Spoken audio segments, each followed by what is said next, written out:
although my presentation wouldn't be very exciting if I just talked about the good things. So let me talk about some issues we have. One issue that we have in North Carolina. At the end of the TPP, there's a exception in the exceptions chapters for tobacco control measures. And I'm sure master veterans would be happy to talk to you about it, as would I.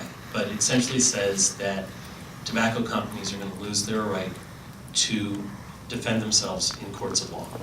When their opponents figure this out, and they know this already, they're in trouble.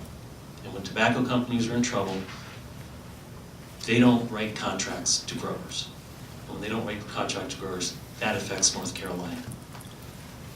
If you look at the map on the far side, on my right, your left, those blue counties are what we call Tier 1 in North Carolina.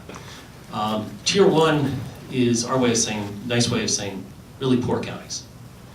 Those are the counties when you drive through, you see the giant, empty textile mills and furniture manufacturing plants that used to hold thousands of jobs. Those jobs disappeared, they never came back, they're never gonna come back. Those companies never really recovered. However, if you look on the right, you're gonna look at tobacco production in North Carolina. It's not a perfect matchup, but it's pretty darn close. What was left in those counties were small farms. And those small farms had a comparative advantage. They could produce the best tobacco, most flavorful tobacco in the world.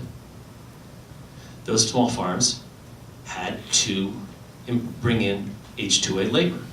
That H-2A labor would also pick in the off when they weren't working on tobacco, because tobacco pays the bills in North Carolina. They would pick pickles, and those would pick cucumbers, and those cucumbers would be fed to the local pickle plants. They picked sweet potatoes. The sweet potatoes would go to the local sweet potato fry plant. They were critical. And then the H-2A labor also created a demand for retail space in downtown small North Carolina. It wasn't much, but it's all we got. If you take that away, if you take tobacco away, all of a sudden, you don't have the labor, you can't afford the labor. If you can't afford the labor, those small businesses in rural North Carolina, they're in a lot of trouble. It's really, in many regards, really couldn't be more unfortunate, because that's all we have, and it's about to go away. If you, let's click on to the next slide. Let me tell you a story. The other day there was a plant that brought in 20 jobs in rural North Carolina. The governor showed up. The entire chief of staff showed up. Council state showed up. This was a big deal. It was a big deal because it doesn't happen often in that part of the woods.